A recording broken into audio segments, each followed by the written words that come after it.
de tanto ajetreo, de tan convulsionado que está en este momento el país. Gracias, Señor Jesús, en esta noche.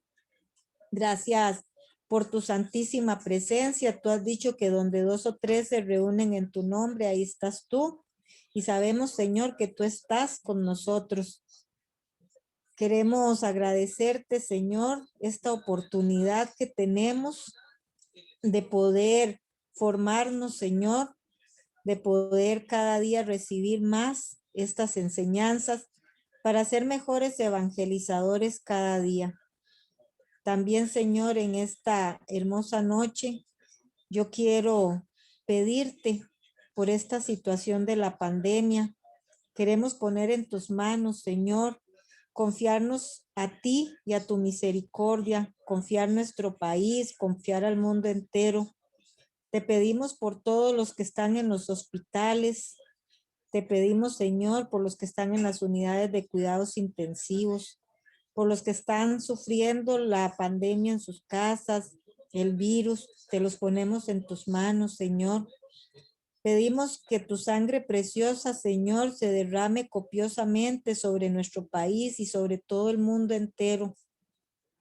Y en este momento, Señor, de temor, de ansiedad, de angustia para muchos, nosotros queremos confiarnos a ti y nos confiamos a ti, Señor, sabiendo que tú todo lo tienes bajo tu mirada, bajo tu control. Bendice, Señor, a los médicos, a los enfermeros, enfermeras, a todo el cuerpo sanitario de este país, policías, a todos los que están luchando día a día para combatir este flagelo de la pandemia. Llénalos, Señor, de tu fuerza, llénalos, Señor, de tu presencia, que en medio del cansancio y del desánimo que puedan sentir, seas tú, Señor, quien los sostienes. Cuida a cada uno de ellos, cuídanos a nosotros, Señor, cuida a nuestras familias. Y te pedimos, Señor, especialmente que llegues al corazón de cada una de las personas, que seamos verdaderamente responsables y que pongamos nuestro granito de arena, Señor, para poder salir de esta situación que estamos viviendo tan apremiante en nuestro país y en el mundo entero. Nos confiamos infinitamente a tu amor y a tu misericordia y pedimos, Señor, en esta noche que tú nos bendigas, nos guardes, nos libres de todo mal. Y a ti, Mamita María, también pedimos tu intercesión por todas nuestras intenciones, por las intenciones del Santo Padre. Te pedimos, Mamita María, que nos cubras con tu santo manto, que nos llenes de todo eso que tú tienes, de ser esas personas valientes, dispuestas a decirle sí al Señor. Gracias, Mamita María, por ser nuestra madre y nuestra abogada. Y llévanos, Mamita María, a Jesús. Amén. En el nombre del Padre, del Hijo y del Espíritu Santo. Amén. Bueno, Padre, le damos la bienvenida. Gracias por estar acá nuevamente. Tiene usted la palabra, ahora sí. Le agradecemos mucho estar aquí, Padre. Y a todos muchas gracias también por la participación hoy. Bendiciones.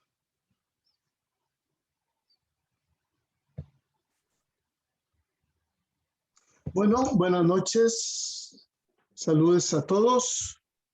Agradecer al Padre Sergio las 2 clases anteriores. Hoy veo que hay 53.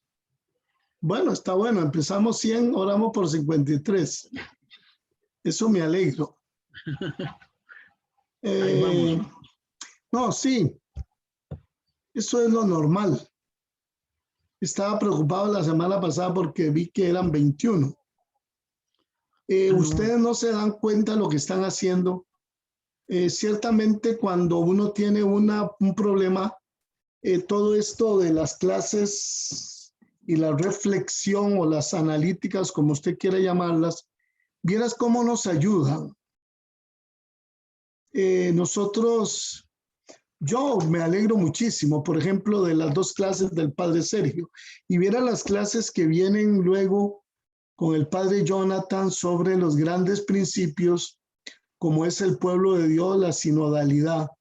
A veces uno cree que toda esta reflexión solamente es para sacerdote. Entonces, lo que hacemos es condenar a los bautizados a que no tengan esta oportunidad. Entonces, usted no sabe la alegría que me da que ustedes hayan conocido al padre Sergio, profesor de teología dogmática, es ingeniero industrial, MBA en finanzas, y ciertamente la reflexión de él es dogmática, puede aparecer un poco seca, pero es que esa es la teología dogmática. Hoy vamos a agradecer todos. Un aplauso al padre Sergio. Muchas gracias. Muchas gracias. Un aplauso de gratitud. Bueno, la clase de hoy está muy bonita, le cuento. Fernando, la clase de hoy está bonita. Sonia, se llama Principios de la Acción Pastoral. Los principios son como los grandes bloques, como que si fueran una fuente, y de ahí sale el resto. Es como las clases que dio el padre Sergio, son grandes principios dogmáticos, eclesiológicos, y de ahí sale el resto, es del Concilio Vaticano II. Hoy vamos a ver, recuerden los 3 elementos centrales de la evangelización, de la acción eclesial: la acción misionera, la acción catequética o de didascalia y la acción pastoral. Este curso es sobre la acción pastoral ad intra de la iglesia. Cómo hacer crecer la vida comunitaria. Entonces es necesario principios. Hoy vamos a ver los grandes principios. Vamos a ver, creo que 10 principios, pero voy a hablar solo de 5. 5 principios. El otro lunes, otros 5 principios. Vamos a ver si lo logramos. Y si lo tenemos que hacer en 3 lunes, pues en 3 lunes lo hacemos. Si alguien tiene una pregunta, me puede distraer. Está bueno eso. Empezamos. Principios de la acción pastoral. Hay principios de la acción misionera, son diferentes. Hay principios que son de la acción catequética o de didascalia, que son diferentes. Hay principios de la acción pastoral que son diferentes. Entonces vamos a hablar de la acción, principios de la acción pastoral, que son como grandes elementos para impulsar una acción. A veces lo que falta es dirección doctrinal. Un principio es una orientación. O sea, por aquí vamos a ir. Este es el concepto de Dios, concepto de hombre, concepto del mundo, el concepto de sociedad, el concepto de sacramento, el concepto de reino de Dios, el concepto de Dios, el concepto eclesiológico. Esos son los grandes principios. ¿Por qué? Porque hay diferentes visiones, entonces hay diferentes principios. Entonces hay que saber de dónde viene. A veces uno encuentra a un sacerdote, por ejemplo, este fin de semana, me dice una señora: padre, ¿usted me puede bendecir una bolsa de sal? Y yo: muchacha de Dios, ¿qué va a hacer usted con tanta sal bendita? Es que un padre me dijo que exorcizara y bendijera la sal. Bueno, ya hay que explicar. Eso es un sacerdote con una visión sobre la religiosidad popular y la acción pastoral. Ahora, eso es lo central del evangelio. Esos son los principios, que es lo central, que está como la gran fuente en el evangelio. Porque hay ocurrencias, por ejemplo, eso del padre con la sal, es una ocurrencia del padre. Aquí en San Lorenzo de Flores había un padre que sacaba alfileres del cuerpo humano. Eso yo no sé si es verdad o mentiras, pero él lo sacaba. Pero esos son principios de la acción pastoral Hay que dedicarnos todos a sacar alfileres del cuerpo humano. Bueno, los principios tienen que ser coherentes con el evangelio, con la doctrina católica, con el catecismo, con los dogmas de la iglesia, con el concilio, con los grandes concilios, con el credo, con el Padre Nuestro, con los 10 mandamientos, con las bienaventuranzas. Esos son los principios. Pero recuerde que hay principios de la acción misionera, hay principios de la acción catequética y hay principios de la acción pastoral. La acción pastoral es cómo hacer crecer la comunidad cristiana en la parroquia, o sea, en los niveles de iglesia, en la diócesis, en la parroquia, en la diaconía, en la comunidad eclesial de base, en la familia evangelizada. Pero vamos a utilizar el proyecto Aparecida. O sea, vamos a ver los principios de la acción pastoral desde el documento de Aparecida, que yo creo que más bien es un proyecto pastoral que engendró el cardenal Bergoglio cuando era arzobispo de Buenos Aires, arzobispo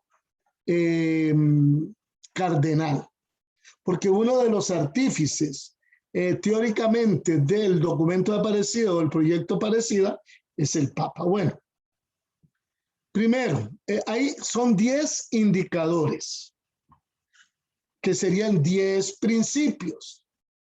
El primer indicador es defensores de la distribución de la riqueza y promotores de la comunión de bienes.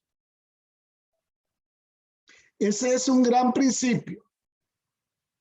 En la pastoral se unen 3 elementos, no se les olvide: la palabra, los sacramentos y la solidaridad o la pastoral diacónica.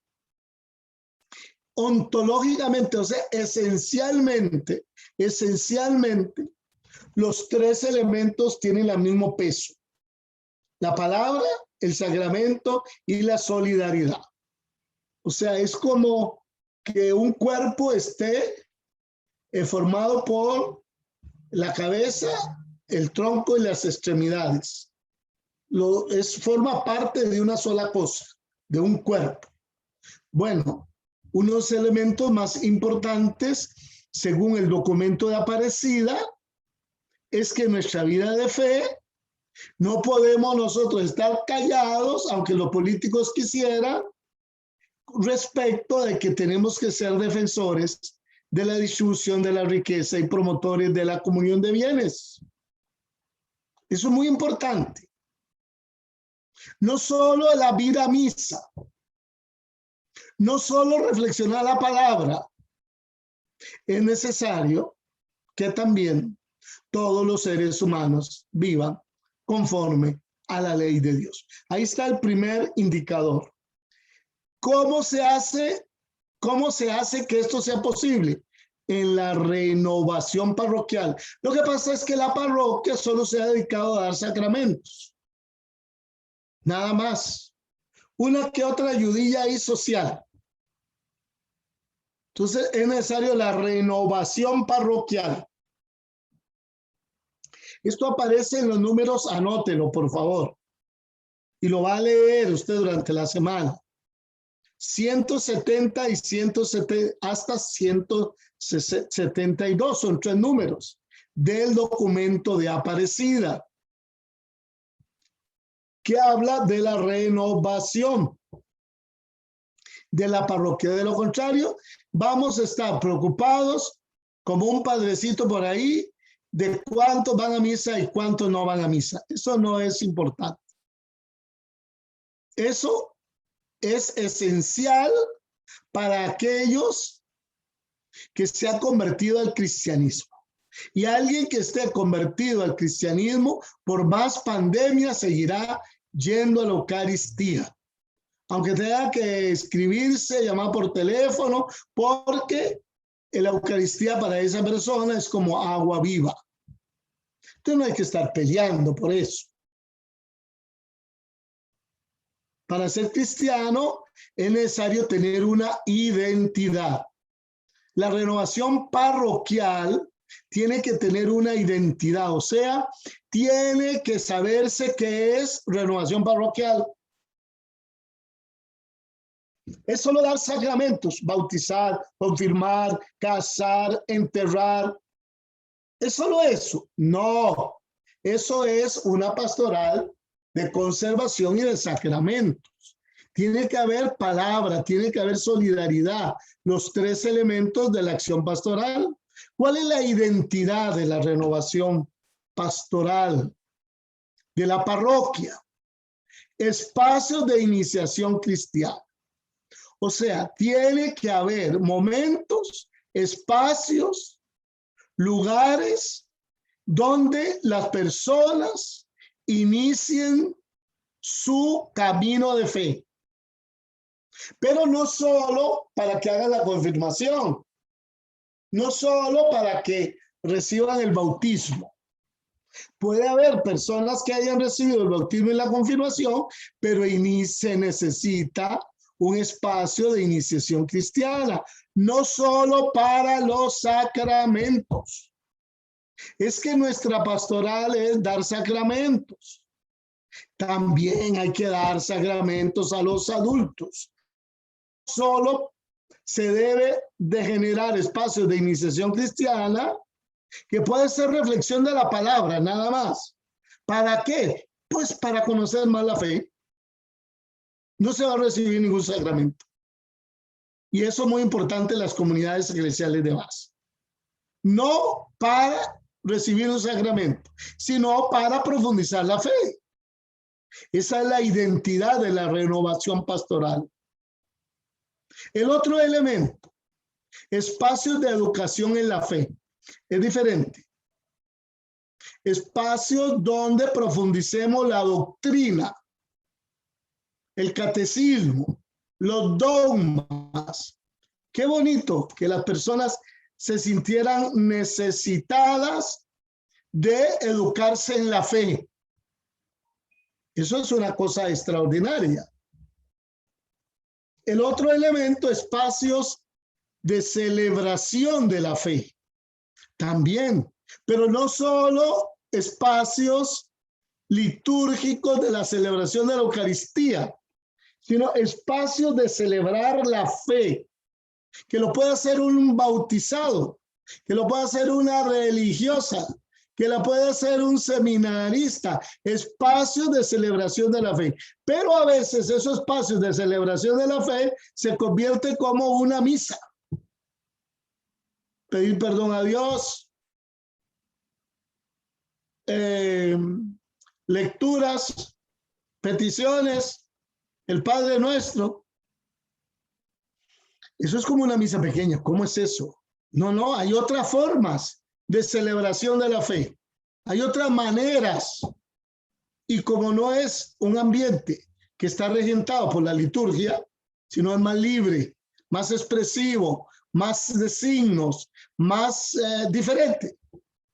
No tiene que por qué ser parecido a la Eucaristía. La renovación carismática católica nos enseña un poco a esto. O los espacios de sanación interior, que Bernardita Vázquez de Palmares lo hace muy bien, o Gega, también Alejandra Ulloa, que no tienen por qué ser espacios parecidos a la Eucaristía, sino de otro tipo. Celebrar la fe. Las comunidades eclesiales de base en eso son especialistas. Abierta a la diversidad de los carismas, servicios y ministerios. O sea, la parroquia tiene que provocar carismas, servicios y ministerios. Algo está pasando. Yo hace poco fui a una parroquia en la cual yo hace 25 años estuve y me puse un poco triste porque eran las mismas personas que estaban leyendo las lecturas, las mismas personas, ministros de la Eucaristía, con una desventaja, más viejos, y yo también, hay que tener cuidado. A veces decimos, es que la gente no colabora, o más bien estamos siendo obstáculos a que aparezcan nuevos ministerios. En la parroquia de Santa Elena, había una persona que hacía de todo. Entonces ahora estamos diversificando eso. Entonces claro que la persona se siente que la están relegando, no es eso. Pero ¿cómo cuesta entender que la parroquia es diversidad de carismas, servicios y ministerios? Qué bonito que viene un muchacho y canta la misa, como pasó la misa el domingo en Monteverde, Santa Elena. Qué bonito que cantó, decía la gente. Bueno, sí, porque hay diversidad de carismas. Lectores, personas que trabajan en amor al enfermo, en personas que trabajan en pastoral diacónica, personas que trabajan catequesis, en pastoral de la tierra, en pastoral de migrantes, en pastoral del mar, diferentes carismas, diferentes servicios y diferentes ministerios, porque la acción pastoral tiene 3 elementos. La palabra, tiene que haber acciones pastorales de la palabra, de los sacramentos y de la solidaridad, que generan diferentes ministerios. Deben estar organizados de manera, deben estar organizados de manera comunitaria. O sea, las personas que ejercen una acción eclesial tienen que ser enviados anualmente. Todos, el sacerdote, los bautizados comprometidos, en la parroquia Cerdinal, para ser coherentes, hace unos 22 días llegó el obispo, les dio una catequesis sobre los peregrinos de Maús y envió al padre Sergio, envió al padre Salas, envió a todos los bautizados, 103, y eso que faltaron, porque tenemos que ser enviados, eso para generar el sentido comunitario. No es que simplemente el padre entronizó al párroco. No, monseñor, perdón. No, está equivocado. Todos los años tiene que haber un envío. La catequesis en eso nos ha enseñado mucho, envía a los catequistas, pero anualmente. Pero no solo los catequistas, todos los actores eclesiales tienen que ser enviados por el obispo en todas las parroquias, porque eso da el sentido comunitario, el sentido de corresponsabilidad.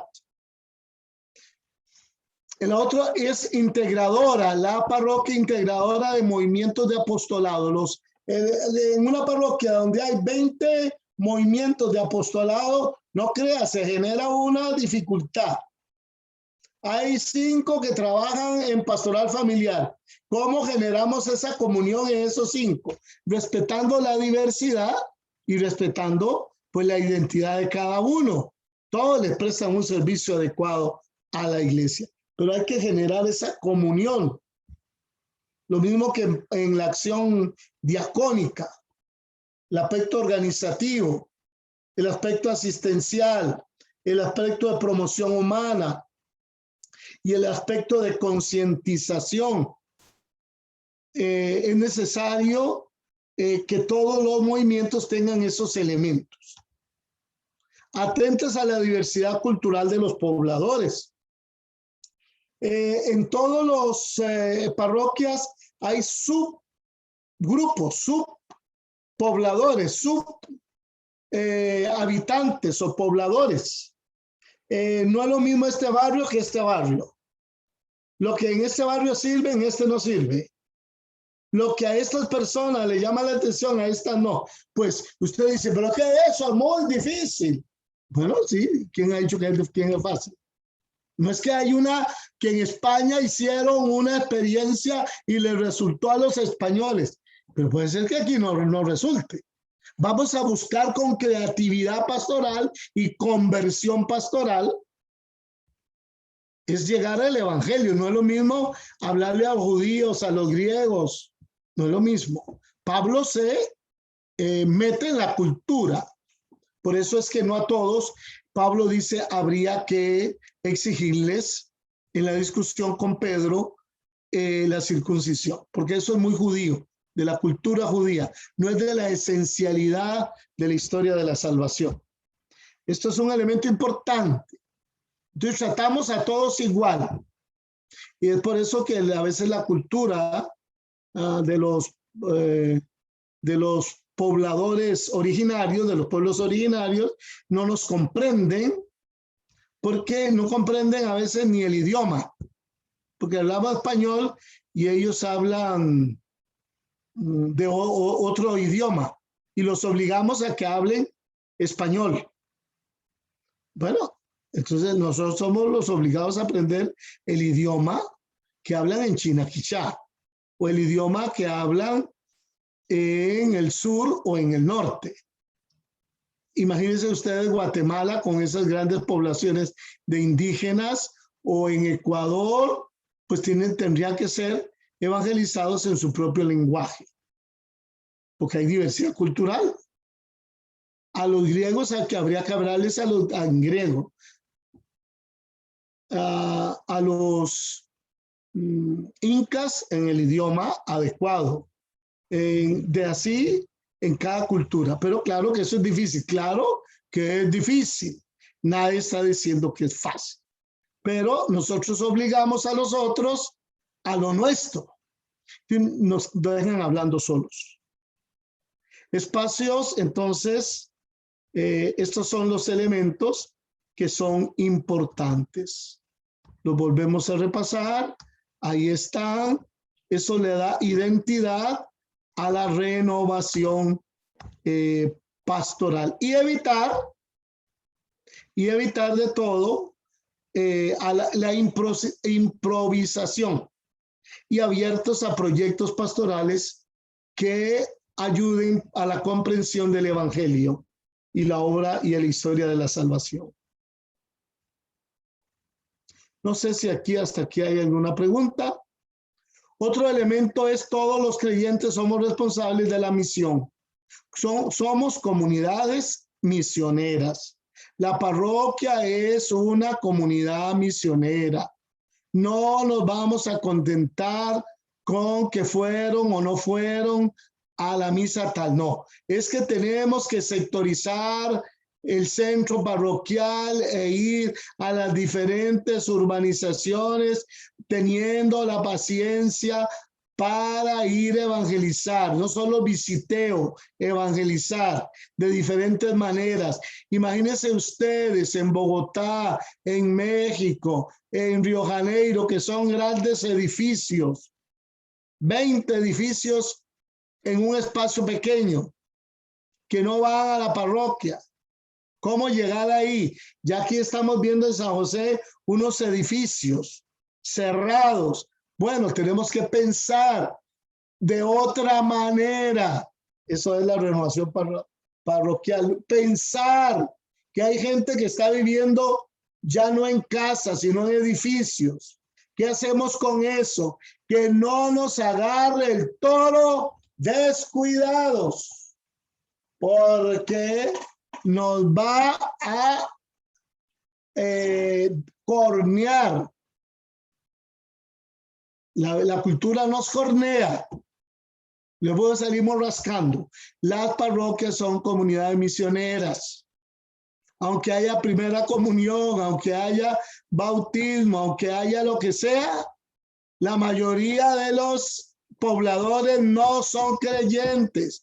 Nuestra parroquia son comunidades misioneras. Por eso tan importante las comunidades eclesiales de base, porque llegan ahí in situ, se llama, en el sitio, ahí mismo.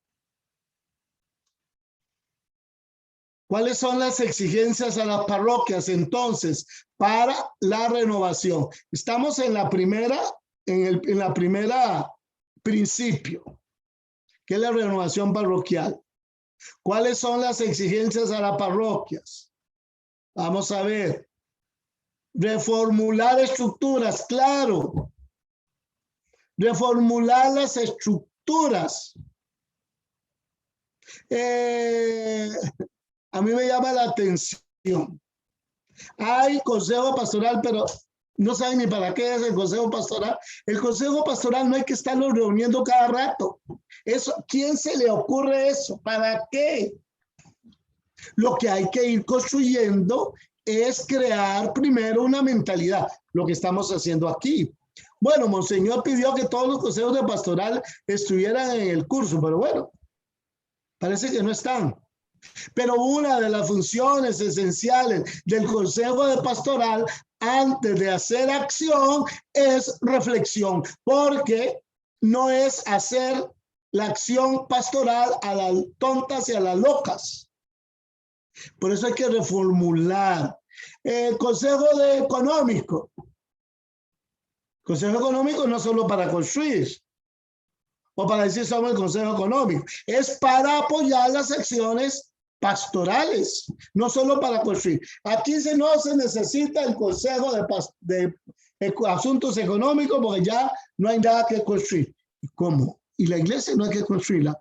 No, ya está hecha. No, la iglesia, los bautizados, por el consejo económico, consejo de pastoral, el sentido de los grupos apostólicos. Y ese tiempo de pandemia deberíamos haberlo utilizado como lo está utilizando las comunidades eclesiales de base, para reflexionar, no solo para transmitir en Facebook la misa, solo misa, misa y misa.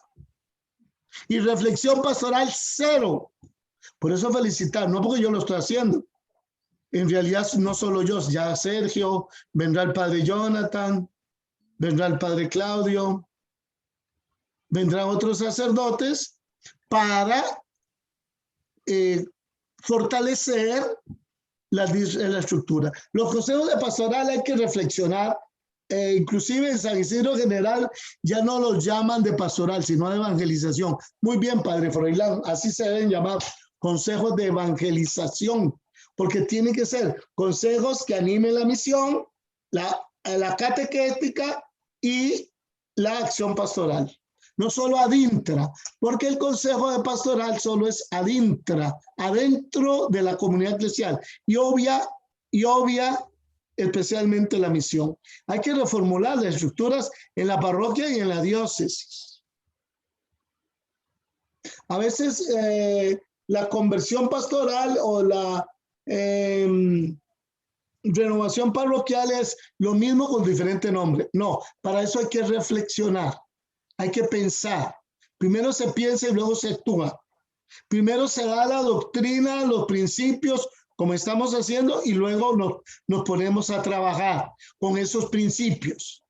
No es empezar un proceso de planificación a planificar.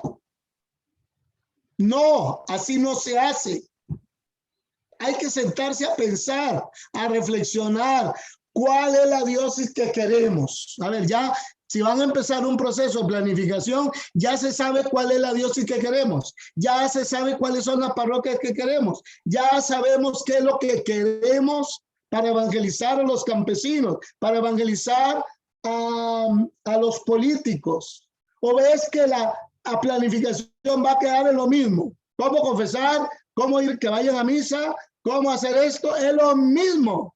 Y no, es una apertura y convertir la parroquia en una red de comunidades y movimientos. Todo mundo, todo movimiento quiere ser el centro de atención de la parroquia y no, porque hay diversidad. Entonces, si este convence al obispo y al párroco, entonces este es la gran solución. No, señor, hay diversidad. Puede haber diversidad en la unidad, pero no creerse la dinamita de la acción eclesial. No, nadie es de la dinamita. Lo importante es construir reino de Dios.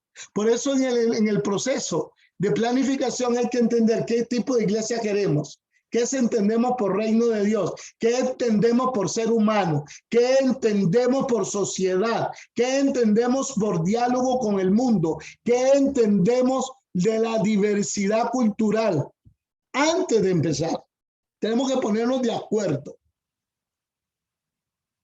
Articular la acción de los bautizados. O sea, todo el mundo, hay muchas, gracias a Dios, que en Alajuela, en la diócesis de Alajuela, hay muchos bautizados que trabajan mucho, pero hay que articular. No puede ser que unos anden por un lado y otros por otro lado. Nosotros somos una organización mundial. O sea, ¿nos dejan entrar o nos dejan entrar? No, señor. No se sabe entonces qué significa la diocesaneidad. No se conoce lo de la teología de la iglesia particular. No se conoce el papel del obispo. Es necesario articular. Es necesario que la parroquia sea una comunidad carismática de anuncio permanente de la palabra de Dios. Comunidades que anuncien la buena nueva. ¿Por qué? Porque la acción pastoral es sacramento, es palabra y es solidaridad. Anunciar la buena nueva. No tiene que todo solucionarse con la Eucaristía. Puede ser que haya una predicación bíblica. Esta semana hay predicación bíblica. No sé, donde den tiempo, donde den posibilidades. Puede ser en el templo, pero puede ser en otro lado. En eso las pequeñas comunidades son espacios muy importantes de anunciar la buena nueva, cohesionadas por la vida y acción de los presbíteros. Bueno, una de las acciones más importantes en la renovación pastoral es la cohesión que sirve el sacerdote. El sacerdote es fundamental porque es un signo de comunión para articular la acción de todos los bautizados. Es importante en la renovación pastoral ser la parroquia comunicadora de la palabra, porque los tres elementos de la acción pastoral es la palabra, los sacramentos y la solidaridad. La parroquia es espacio de acogida a la palabra de Dios. ¿Cuál es el papel de la palabra de Dios? No es de la pastoral bíblica, no, de la palabra de Dios. ¿Cómo dirige a los niños? ¿Cómo dirige a los jóvenes en la vida parroquial? Si hay grupos juveniles, ¿cuál es el papel de la palabra de Dios? Leer una cita bíblica. O impresionar la vida de los jóvenes, articular la pastoral juvenil y de adolescentes, que es diferente, desde la palabra de Dios, desde el querigma, no desde el juego. Jugar en el parque. Desde el querigma, desde la palabra de Dios. Los jóvenes están ansiosos de la palabra. Vamos a predicarle la palabra una y otra vez. Y la parroquia como celebradora de la palabra de Dios. La parroquia entonces es el lugar de comunión, ya lo hemos hablado en el número 170 de Aparecida. La parroquia convertida en comunidad misionera frente a la pastoral de conservación. La pastoral de conservación en esos días, el padre Monseñor Manuel Eugenio Salazar Mora, obispo de Tilarán, está hablando muy bien de la pastoral de conservación, de que no basta. Bueno, el Papa Francisco también dice eso. Es necesario una acción misionera en la parroquia. Número 174. Ya tenemos que quitarnos la idea de que todos tienen que ir a misa. No, señores. Vamos a anunciar el querigma para que luego el querigma los lleve a la Eucaristía. Y la parroquia es comunidad eucarística. Se vive sacramentalmente el encuentro con Jesucristo, pero después de un camino. Y el primer camino es la palabra, el querigma.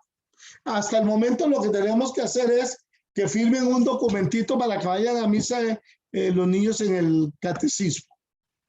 Parece que en algunas diócesis eso lo hace, pero no queda otra, porque no tiene conciencia de adhesión a la vida comunitaria y menos al sacramento. Mamá, qué aburrido, pero como va a ser la primera comunión, voy a la misa para que me firmen. Bueno, ahí lo que está diciendo no es un problema de la persona, es un problema de la acción pastoral de la iglesia que no sabe dinamizar la acción evangelizadora. Tiene que recurrir a la fuerza, y a la fuerza bruta, porque hay que firmar.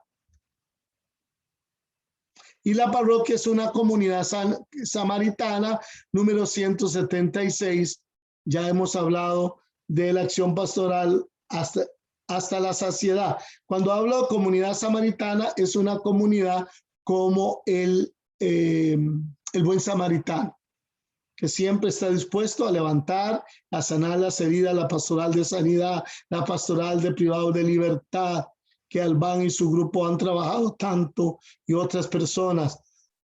La pastoral que tiene que ver con los enfermos, los ministros extraordinarios de la Sagrada Comunión. En fin, es la comunidad samaritana. Personas que ayudan en el asistencialismo a los pobres. Bueno, ahí está. La renovación parroquial tiene que contener esos elementos. Yo no sé si el moderador me dice si vamos bien. Me siento que estoy hablando a todo el mundo y nadie me está poniendo atención. No, padre, estamos muy bien. Sin tiempo estamos muy bien. El tema está muy bien, padre. Bueno. Lo que pasa es que lo pone uno a pensar, ¿verdad? En la parroquia que tenemos. Porque creo que seguimos pecando de lo mismo, de siempre hemos hecho las cosas así. Creo que eso es un pecado muy grave que tenemos nosotros. Pues claro, Hernán. Entonces llamamos la renovación parroquial a meter pequeñas cositas en la misa. Pero nos quedamos en la misa. Vea usted, a mí me tiene con un colerón. Toda la pandemia, la gran preocupación es la transmisión de la misa. No ha habido mayor creatividad, por eso Hernán, felicidades. Por eso yo me pongo de cómplice, porque se puede reflexionar por vía Zoom, se puede dar tantas cosas. Estas analíticas hemos perdido el tiempo. Entonces, con este primer principio, hacer las comunidades parroquiales samaritanas, eucarísticas, comunidades de la palabra, las comunidades eclesiales de base, es un instrumento maravilloso para eso. Pero ¿qué nos pasa? Es divirtiéndonos con los que nos divierte, cansándonos con los que nos cansan. Bueno, la pastoral de conservación yo la hago, celebro misas jueves, viernes, sábado, domingo, un montón. Pastoral de conservación, bautizo, caso a la gente. Confesamos esa pastoral de conservación, pero no podemos quedarnos solo en eso. Es que podemos organizar la parroquia, por ejemplo, para que los enfermos tengan sillas de ruedas y camas ortopédicas.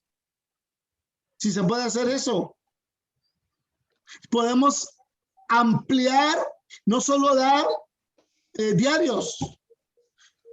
En una parroquia dan 43 diarios. Yo no sé, nada más dan el diario. Yo me pongo a pensar, pero ¿cómo? Es dar el diario.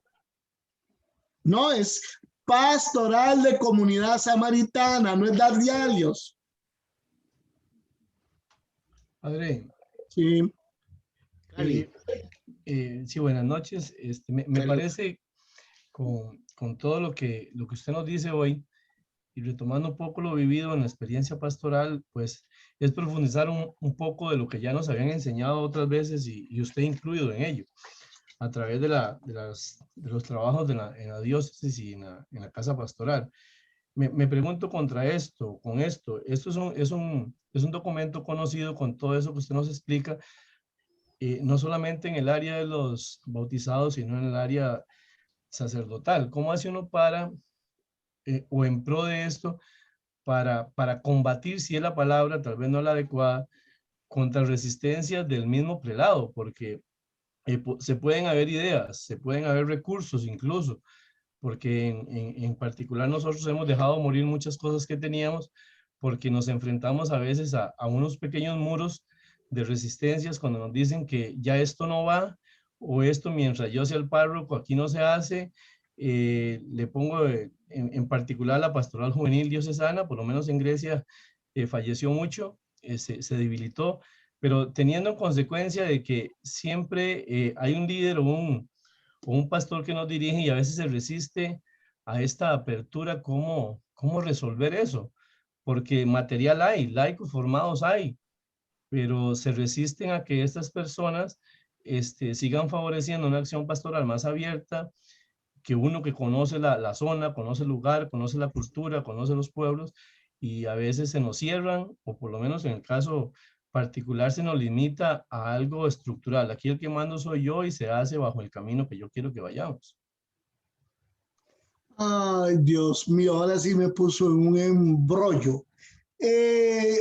Yo por eso le estoy poniendo el número del documento de Aparecida, porque puede pensarse de que eso es una cosa nuevamente del padre Salas.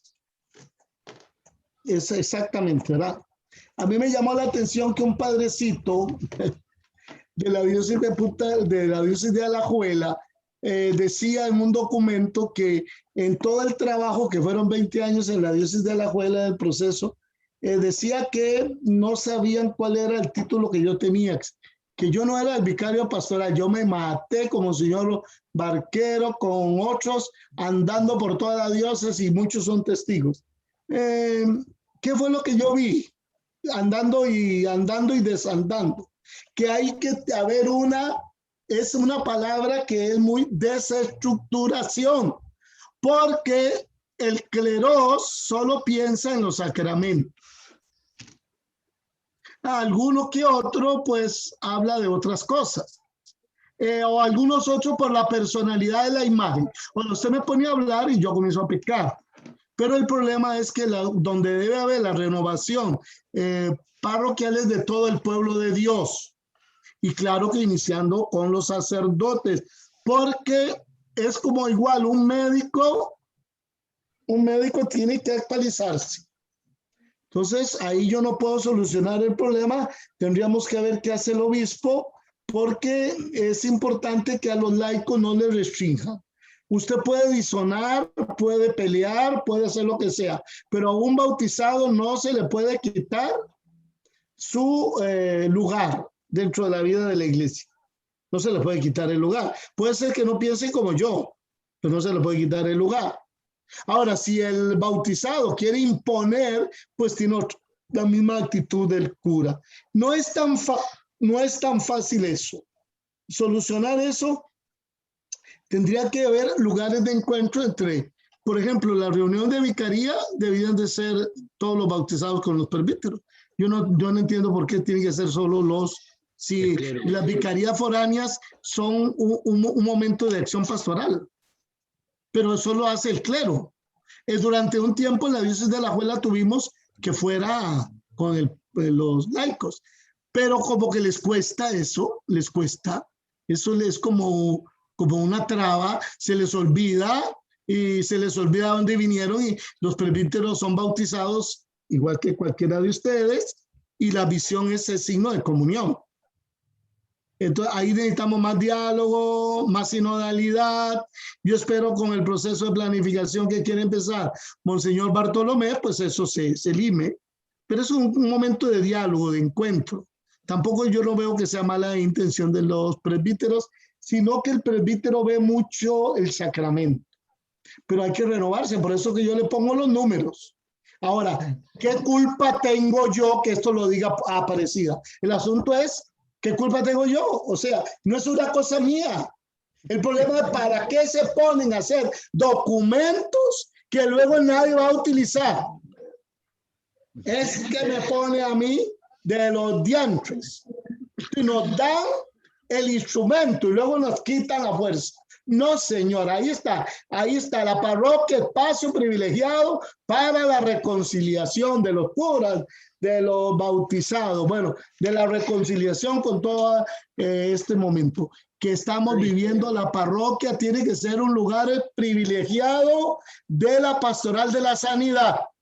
No solo dar alimentos, es que hay que reinventar la pastoral de la sanidad. No solo padres que vayan a estar en el hospital, que eso muy bien. Ahora el hospital son las casas, porque no solo va a haber problemas en las parroquias de los que tuvieron COVID, sino los efectos del COVID. Entonces necesitamos gente especializada, no solo que celebre la Eucaristía, sino que sepa cómo tratar a personas que han tenido COVID y que necesitan ser evangelizados. Hay que reestructurar nuestra mente porque la cultura cambia. Padre, doña Lucía Espinosa tiene levantada la mano. Bueno, Lucía, la escuchamos, que yo no veo aquí. Gracias, Lucía. Lucía. Hola, Lucía.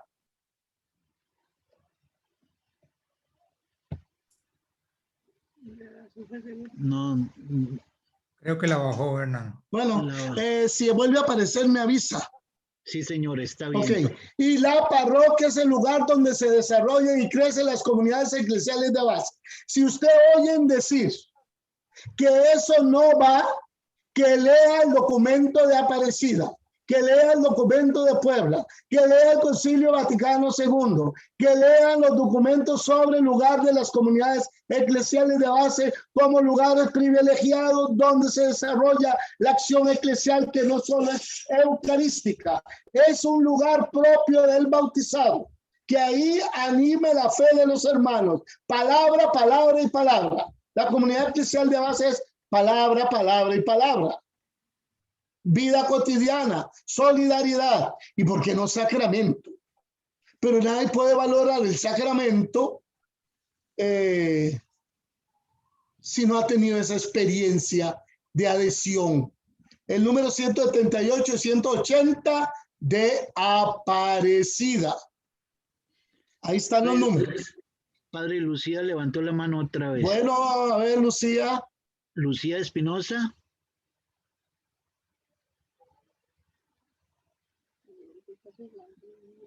Lucía. Puede ser que Lucía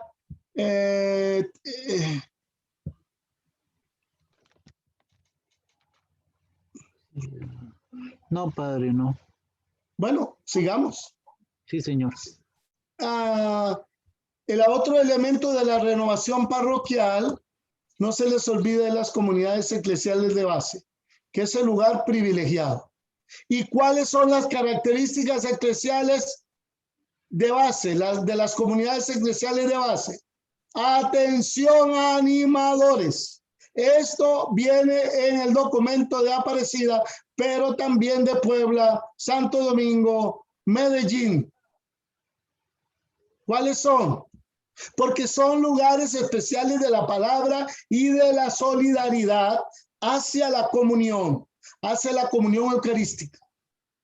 En las comunidades eclesiales de base, por ejemplo, una persona que hace jornadas tiene que ir a formar parte de la comunidad eclesial de base, porque la jornada es para animar en la fe, y la perseverancia. Vean que a los jornalistas les cuesta perseverar porque no tienen un lugar. Siempre habrá gente en la reunión de los lunes de jornada, pero es cíclico porque se llena con los nuevos. El lugar es integrarlos a una comunidad eclesial de base.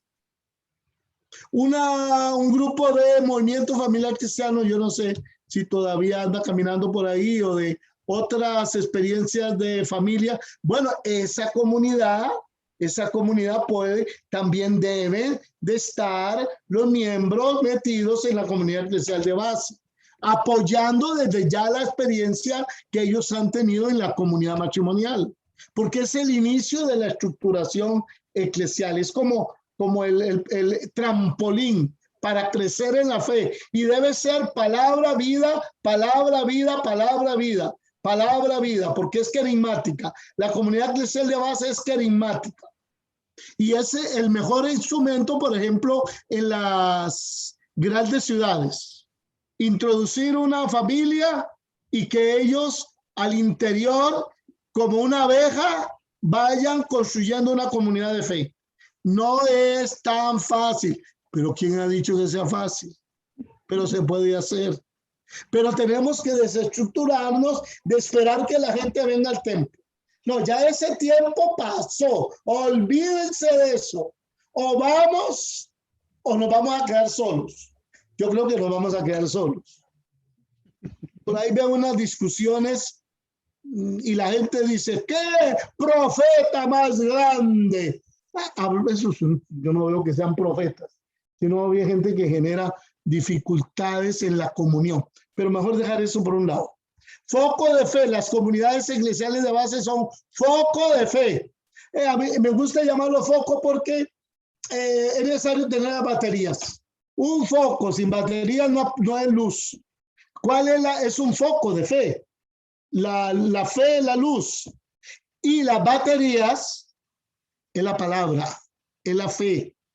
Es lo que impulsa, es lo que da la luz. Si las baterías, que es la palabra, no vamos a tener nosotros personas adheridas.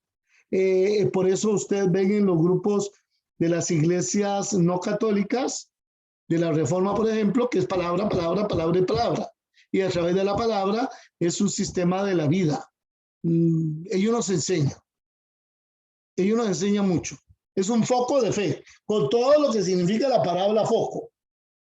Las pilas es la palabra de Dios, que da luz, ilumina la vida de las personas. Ese espacio de encuentro personal.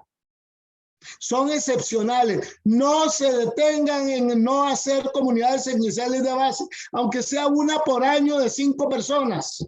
¿Quién ha dicho que tiene que ser 40? A mí me llamó la atención una vez cuando un padre, hablando del que habló de los padres, pero ya a mí eso no me afecta. Digo, qué dicha que ya acabamos con el proceso que se inició en la parroquia, como una gran cosa. Pero ¿cómo es eso? Eso es una locura. El que sale afectado es ¿quién? El pueblo de Dios. Eso es una locura. No afecta al padre, afecta a la comunidad de fe. Es como eso que están hablando ahora en contra de la conferencia episcopal. Pues ¿por qué no va a una reunión de conferencia y despotrica en la conferencia episcopal? Uno puede, alguna vez yo tuve la oportunidad de ir y dije lo que tenía que decir. Pero, ¿por qué tengo que decirlo a la gente? Para darme el taco de que, no, cuidado. El espacio de encuentro personal es muy importante. De encuentro personal, sea para corregir, para animar, para valorar, para celebrar y hasta para generar solución de las diferencias, como las comunidades de Pablo y de Pedro, que generó el sínodo de Jerusalén, concilio de Jerusalén, perdón. Pero son espacios de encuentro personal que no tienen que ser de 30 personas. ¿Por qué necesitamos esa idea de que las comunidades tienen que ser 40 personas? 3 personas, 5 personas, pero focos de fe, que no se conviertan nada más en personas que vayan a engordar desde la palabra de Dios, sino focos de fe, de solidaridad, de búsqueda de evangelio. Y ahí es la labor, que nadie le puede quitar esa labor en los bautizados. Nadie le puede quitar eso. El Cristi Fideli Laici dice que es una responsabilidad bautismal, que no es una concesión. Oiga, pero ¿para qué se ponen a escribir eso? Que no es una concesión a los bautizados. No es concesión. No es si el padre Salas quiere o no quiere. Puede ser que yo me peleé con usted, pero eso es otra cosa. Pero usted no le pueden quitar la libertad de ejercer su vida bautismal. Son lugares, las parroquias, lugares de la comunidad eclesial de base, lugares de la misión, espacios privilegiados para revitalizar las parroquias. Sí se puede generar pequeñas comunidades, sí se puede. no de toda la gente, no estos vecinos. A veces con los que menos se puede hacer una comunidad cristiana de base son con los vecinos, cuando no se quieren, no se ayudan, hay que darles tiempo, se odian, pelean porque la chancha se pasa con los chanchitos al otro lado o las gallinas con los pollitos. Bueno, pero vamos a darles tiempo, porque en eso hay mucha minuciosidad. Me hace bulla. Y claro que por eso dice que son lugares de reconciliación, porque es muy difícil. Imagínense que yo fui párroco en el Limbo Las Cañas, ahí por el aeropuerto. ¿Y cuáles eran los pleitos cuando íbamos a ir gestando pequeñas comunidades? Ya, que las casas son pegadas y que ponían la música muy raro. Jamás me voy a reunir con esa vieja chumeca. Y yo decía, Dios mío, ¿en qué me habré metido? Bueno, es eso, son los lugares de misión donde el ser humano se ve resquebrajada sus relaciones interpersonales. Focos de evangelización, ya lo vi. O sea, que es una pequeña comunidad, pero tiene que ser evangelizadora, no engordar. Lugar privilegiado de la palabra, ya lo he dicho muchas veces, las comunidades eclesiales de base son palabra y solidaridad, vida cotidiana. 5 personas, reúnanse ustedes, reúnanse por favor, reúnanse. Bueno, pero es que el padre tiene que saberlo, pues sí, porque él es función de... ¿Pero por qué se va a poner? Porque le da como miedo, seguro. Es que yo pienso que le da como miedo que se hagan de otra religión, pero nosotros los vamos a acompañar. Espacios donde se concretiza la caridad, ya lo he hablado, que son espacios donde aprendemos a ser solidarios. Lugar donde se desarrollan los ministerios locales, personas que no tienen solamente que estar referidos a la Eucaristía. Bueno, entonces vamos a ver quién lee la palabra de Dios en la misa. O no es eso, no es referido a la Eucaristía, es referido a las personas, es referido a la vida comunitaria, es referido a la vida social. Por ejemplo, el ministerio de acompañamiento a las personas enfermas. No tiene que ver con la Eucaristía, tiene que ver con los enfermos. Por ejemplo, ¿a dónde ubicaría usted los ministros extraordinarios de la Sagrada Comunión? En la pastoral social, porque la función de ellos no es en el templo, es visitar a los enfermos, es parte de la pastoral curativa. Recuerde que los ministerios locales no son los que tienen que estar referidos a la Eucaristía. Bueno, y lugares privilegiados para la catequesis de adultos. Posiblemente mañana voy a dar una charla.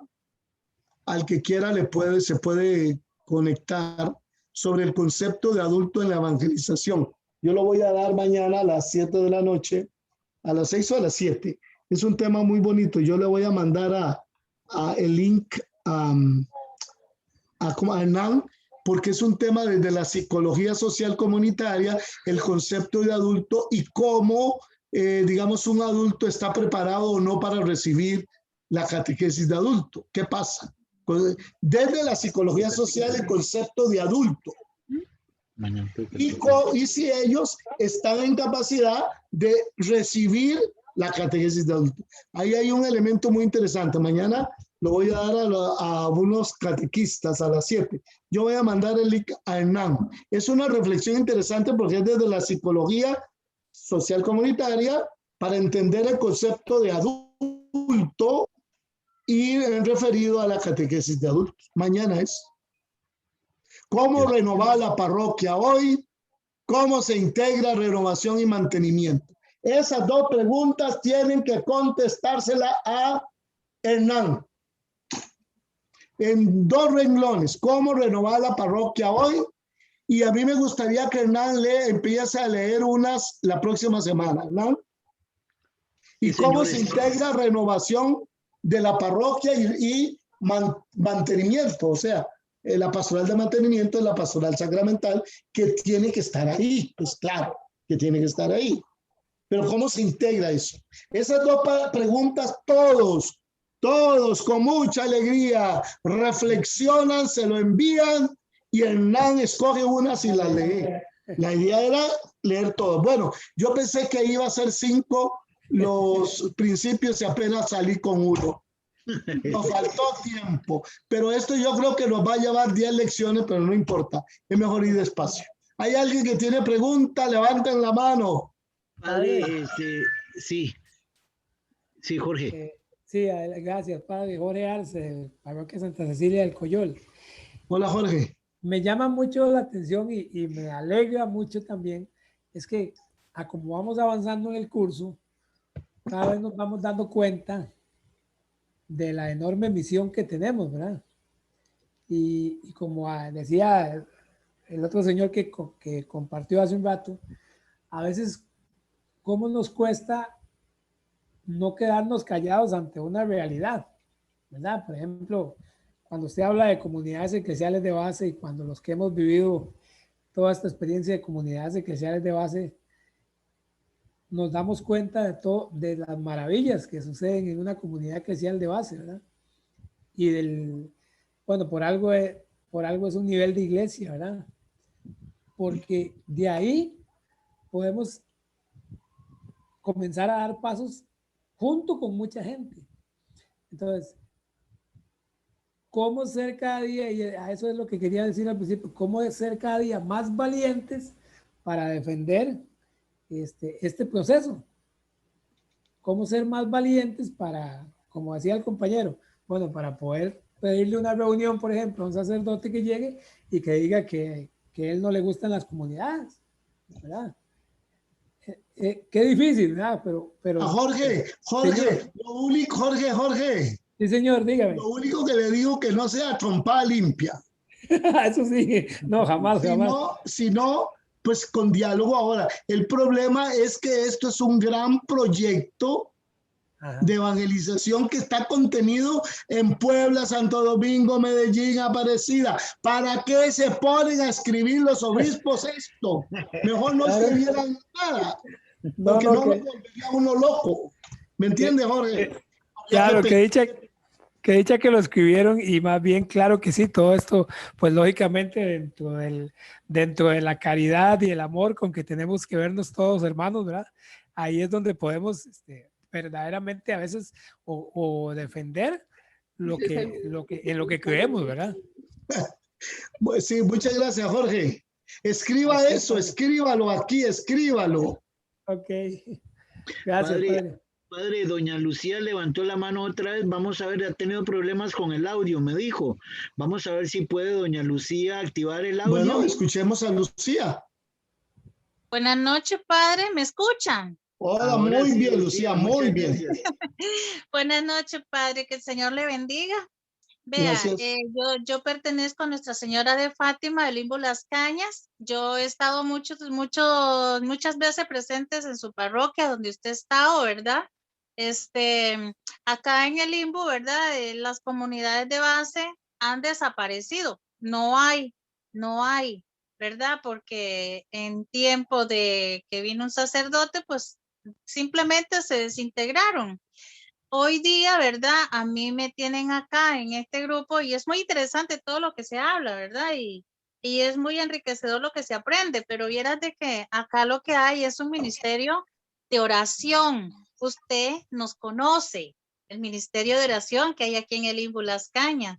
Y a pesar de que nosotros hemos pedido muchas veces al sacerdote que nos dé la oportunidad de ir a celebrar, a hacer oración, tal vez digo yo, de ahí podrían nacer las comunidades de base, pues como dice usted, los bautizados tenemos derecho, pero ese derecho no es ejercido, digamos, por nosotros en esta parroquia, porque no somos escuchados, o sea, no tenemos las puertas abiertas en esta parroquia como para ingresar y poder hablar abiertamente con el sacerdote que hoy día tenemos aquí.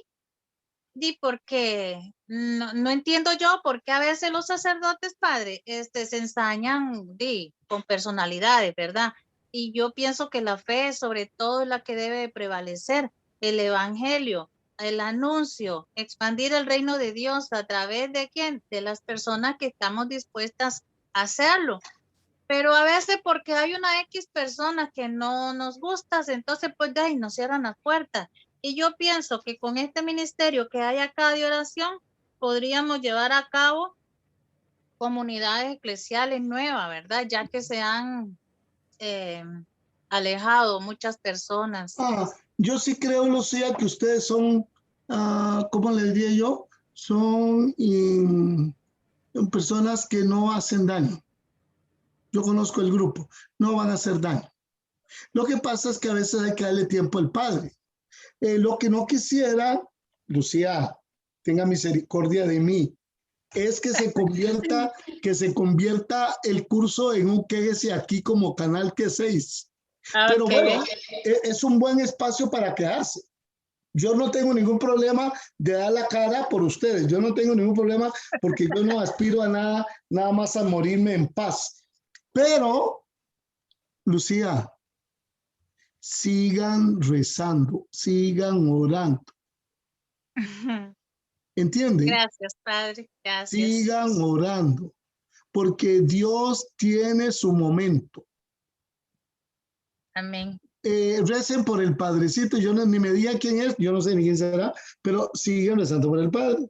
Y va a ver que Dios sale con la suya. No se opongan al Padre, Él tendrá sus razones. Ahí yo creo que hay sacerdotes muy buenos. La mayoría de las veces de la abuela son muy trabajadores. Ahora lo que tenemos que hacer es eso. Ahora, ¿qué es lo que yo estoy diciendo? De que los bautizados tienen derecho a evangelizar. Eso yo no le puedo quitar, digamos, la fuerza. Los bautizados en comunión, pero tienen derechos a bautizar. A evangelizar. Nadie le puede quitar ese derecho en comunión, pero nadie les puede quitar ese derecho.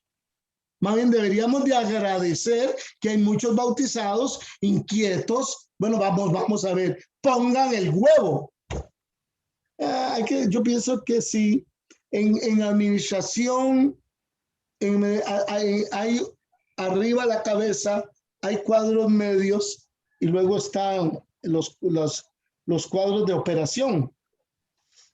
A veces donde en los problemas en producción están los cuadros medios, de que a veces se apropian. Pero eso es en administración, ¿verdad? Yo estoy diciendo. Bueno, a mí me parece que está bueno. A mí me gusta que la gente se exprese en sinodalidad, que dé sus sentimientos y nada va a pasar. Porque tampoco el clero no debe sentir que aquí estamos nosotros. Estamos formándonos. Ese es el peligro de la formación. Yo estuve 20 años, aunque dice el padre que no sabe qué era yo, si vicario de pastoral o qué, pero 20 años no son 5 días. Y la gran dificultad es integrar todo el pueblo de Dios. Pero se va solucionando, va a ver. Luego vendrá Jonathan, que va a trabajar el tema del pueblo de Dios muy bien, que fue parte de su tesis. Por lo que veo... Una preguntita, ¿puedo hacerle una pregunta? Sí, sí. Sí, don Gonzalo. Gonzalo Brenes, a la orden, padre. Hola, hola. Padre, me llama mucho la atención en esta formación que nos está dando usted y lo que nos habló en el padre Sergio, donde se ha mencionado mucho sobre Vaticano II, sobre los diferentes documentos, más que todo el más reciente que es Aparecida, si no me equivoco. Luego ¿Sí? Usted menciona Puebla, menciona Medellín, Santo Domingo, todos esos documentos que yo recuerde, bueno, en los años que tengo de andar en esto, nunca se nos había mencionado tanto esos documentos y la misma iglesia o no sé, las mismas parroquias, si es llamarse así, se había preocupado por motivarlos, por decir qué son, por mencionarlos, porque muchos ni siquiera saben qué es eso. Y entonces ahora que usted los está mencionando, pues me alegra mucho en realidad. Yo no recuerdo en qué año fue Puebla, ni en qué año fue Medellín, ni mucho menos Santo Domingo. Pero sí, claro, ya hace bastantes años, creo yo. Y ahora que usted los menciona en esta formación suya, me parece bastante laudable porque sería bueno que comenzáramos a ver algunas partes de esos documentos para formarnos un poquito más, ya que usted menciona que ahí, valga la redundancia, se menciona mucho lo de las comunidades eclesiales de base. Gonzalo, todo empezó en 1899 con el Concilio Plenipotenciario Latinoamericano convocado por León XIII en el Vaticano. Ese fue el primero. Posteriormente, en 1955, el Río Janeiro. Posteriormente, en 1968, para implementar el Concilio Vaticano II en Medellín, Colombia. Luego, posteriormente, en 1979, el documento de Puebla, que son los que dan los principios. Luego el documento de Aparecida, luego Eclesia en América y luego el documento de Aparecida. Durante el proceso diocesano pastoral, nosotros del año 1985 al 2000 dimos esa formación. Luego se truncó en el año 2000. Entonces hay mucha gente que ni en las parroquias ni en la diócesis, pero creo que se va a ir retomando poco a poco. Sería bueno que tomen nota y en algún momento damos una formación sobre estos documentos, que hoy yo trabajé una parte, que es un indicador desde Aparecida, poniendo los números. Pero, y usted vio al padre Sergio, que hablaba de la misma manera, no hay contradicción con lo que yo estoy hablando.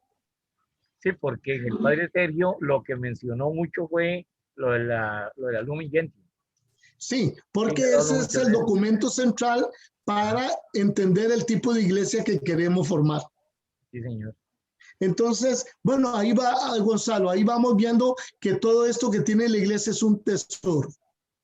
Un tesoro que apenas está por descubrirse y que inició en América Latina en 1899 con el Concilio Plenipotenciario, luego Río Janeiro, luego el documento de Medellín, que es excepcional, y luego el documento de Puebla, y luego Santo Domingo, luego Eclesia en América, y luego el documento de Aparecida. Sí, bueno, llegará el momento en que esto es posible dialogarlo. Al menos yo siempre he dicho, padre, que, bueno, que dentro de las diferentes iglesias que existen en el mundo, no hay una que tenga la riqueza en documentos como la Iglesia Católica. Sí. Fíjese que yo tengo un amigo que es bautista, que dice que él es el más católico de los reformados, es teólogo. Porque él es una persona, es un teólogo biblista, protestante, bautista, y él estudia los documentos de la iglesia, aunque no es católico. Por eso él dice que es el más católico de todos los reformados, porque inclusive los no católicos valoran, porque son documentos que dan principios de acción evangelizadora, muy claros y muy concisos. Muchas gracias, padre. Gracias, Gonzalo. Ahí está Hernán, para que tome nota. Hoy está bueno. A mí me gusta escuchar a la gente y que se pongan así en carne viva, porque se expresa, estamos en sinodalidad y así como hay que aprender a escuchar, pero también dialogar. Eso es una tarea de la sinodalidad, que es un principio que ya les hablará el padre Jonathan. Ya veo que vamos a educar 10 números en este tema, 10 lunes, no importa. Algún día vamos a terminar. Buenas noches, gracias. Gracias, padre. Hasta luego. No importa Vemos que sea el lunes. No aflojen, inviten a otros, no aflojen.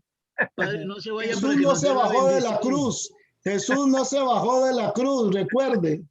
Padre, no se vaya para que nos dé la bendición. Hoy está solito usted. Bueno, aquí está solo. Buenas noches. Gracias. El Señor esté con ustedes. Con tu espíritu. Con tu espíritu. Bendición del Padre, del Hijo y del Espíritu Santo. Recuerden que Jesús no se bajó de la cruz. Jesús no se bajó de la cruz. Digan todos, Jesús no se bajó de la cruz. Jesús no se bajó de la cruz. Buenas noches. Buenas noches. Adiós. Buenas noches. Adiós, buenas noches. Vamos a durar 10 lunes hablando de esto. ¡Qué bueno! Apenas empieza bueno esta cosa. Ahora sean 20, padre, no importa. Adiós. Inviten a otras personas. inviten a otras personas. Hasta luego, Hernán. Ahí le mando yo el link por si alguien quiere mañana, Sí, señor. mañana escuchar, participar en la de los adultos y la iniciación cristiana desde Sí, la señor, psicología. se lo agradezco mucho. Sí, Padre, ahí vamos. Hasta luego. el otro material en Word que me mandó es para esta semana. Lo paso también a los compañeros. Sí, eso es muy bonito, esas dos preguntas y esas, la hora de los gestos. Sí, la hora de los gestos. Eso es Lo muy voy a bonito. pasar. Ya las preguntas las pasé, padre, como tarea. Bueno, sí, Y está voy a muy bien. Y ese documentito es muy bueno, es la hora de los gestos. Sí, señor, lo voy a pasar también. Ok, gracias, gracias. Hasta Gracias, luego. buenas noches a todos. Buenas noches. Buenas Gracias. noches. Buenas noches a Gracias, todos. Nos vemos el Buenas otro noches. lunes, si Dios lo permite. Bueno, Bendiciones, gracias. un abrazo a todos. Buenas noches. Saludos en la casa. Una conversación virtual aquí entre todos. De verdad, doña Gisela.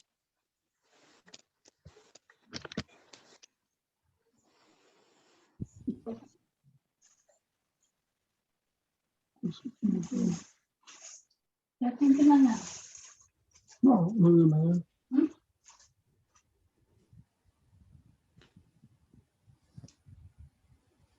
Buenas noches todos.